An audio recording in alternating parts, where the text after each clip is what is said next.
বন্ধুরা, আমার আরো একটি নতুন ব্লগে তোমাদের সকলকে স্বাগত। তো আজ আমি তোমাদেরকে মিষ্টি বানিয়ে দেখাবো। তো কিসের মিষ্টি? মটরের মিষ্টি। তো মটরের মিষ্টির জন্য কি কি প্রয়োজন তা তোমাদেরকে দেখাচ্ছি, দেখে নাও। মটরের মিষ্টির জন্য প্রয়োজন এই মটর 5 থেকে 6 ঘন্টা ভিজিয়ে রাখতে হয়। তো আমার ভিজানো হয়ে গেছে, দেখতেই পাচ্ছ ভালো করে ভেজানো হয়ে গেছে। তো এই মটরগুলো আমাকে প্রথমে চোকা ছাড়িয়ে নিতে হবে। দেখতে পাচ্ছ আমি মটরগুলো ছাড়িয়ে নিচ্ছি। কেমনভাবে ছাড়িয়ে নিচ্ছি দেখো, একটা কিন্তু চোকা রাখা চলবে না। দেখতে পাচ্ছ আমার মটর ছাড়ানো হয়ে গেছে, কতটা চোকা বার হয়েছে। এরপরে আমি চিনি আর জল বাটির মধ্যে দিয়ে দেবো, জল আর চিনি রস করার জন্য। তো আমি মটরগুলো মাকে দিয়ে দেবো শিলনোড়াতে বেটে দেওয়ার জন্য। দেখে নাও মা কি করে শিলনোড়াতে মটরগুলো মসৃণভাবে বেটে নিচ্ছে।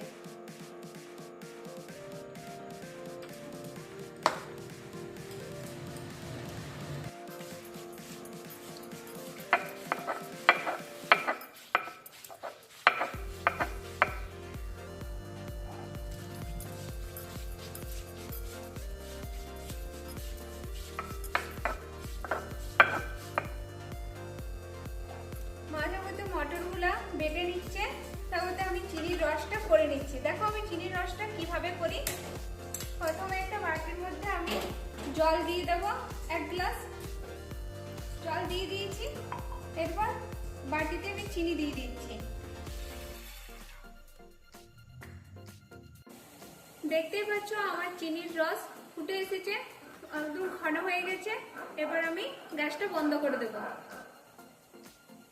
দেখতেই পাচ্ছ মায়ের মটর বাটা হয়ে গেছে পুরো মসৃণ করে। এরপর মা মটরটা বাটির মধ্যে দিয়ে দেবে। মায়ের মটর দেওয়া হয়ে গেছে, এর মধ্যে একটু আমি লবণ দিয়ে দেবো স্বাদের জন্য। তারপর ভালো করে ফেটিয়ে নিতে হবে। তো ফেটিয়ে নেওয়াটা আমি তোমাদেরকে দেখাচ্ছি। তো মা যাবতীয় আমার মটরটা দিচ্ছে বা ফেটিয়ে নিচ্ছি, তার আগে একটু কড়াইটাতে তেল দিয়ে দিচ্ছি। কড়াইয়ের তেলটা যাতে গরম হয়ে যায়। দেখো আমার কড়াইয়ের মধ্যে তেল দেওয়া হয়েছে, এবার এটা গরম হয়ে যাবে। তারপর আমি মটর ফেটানোটা দিয়ে দেবো, নিয়ে ছেঁকে নেব। দেখতে পাচ্ছ মটর বাটা ফেটানো চলছে। তো আমার হয়ে গেছে, এর মধ্যে আমি তেলের মধ্যে দিয়ে দিচ্ছি।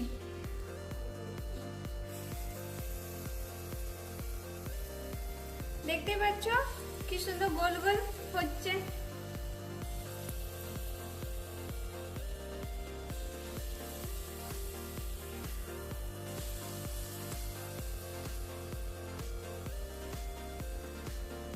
আমার মটরের মিষ্টি ভাজা হয়ে গেছে। এবার আমি রসের মধ্যে দিয়ে দিচ্ছি, যাতে ভালো করে রসে ভিজে যায়।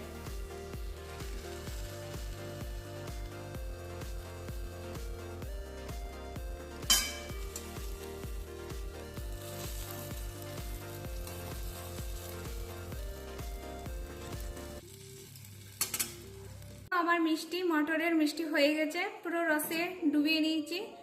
তো এবার আমি একটা প্লেটের মধ্যে এগুলো তুলে নেব, বাড়ির সবাইকে দিয়ে দেব। আর তোমাদেরকে আমি একটা খেয়েও দেখাবো, নরম তুলতুলা, খেতে খুব ভালো। একবার খেলে বারবার খেতে ইচ্ছে করবে। তোমরা একবার বাড়িতে বানিয়ে দেখতে পারো।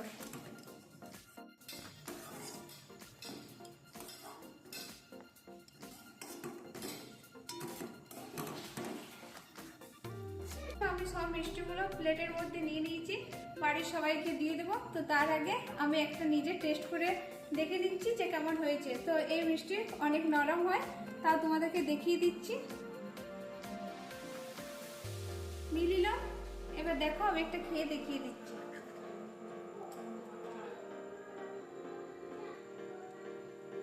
দেখতে পাচ্ছ পুরো নরম তুলতুলে হয়েছে। তো বন্ধুরা, আমার একটাই কথা বলার আছে যে আমার মটরের মিষ্টি করা যদি তোমাদের ভালো লেগে থাকে তো কমেন্ট করে জানাবে। আরও যদি তোমাদের কিছু আমার কাছে জানার ইচ্ছা আছে, কোনো খুশি মিষ্টি বা কোনো কিছু পিঠে, তো জানাবে কমেন্ট করে, আমি সেগুলো করে দেখানোর চেষ্টা করব।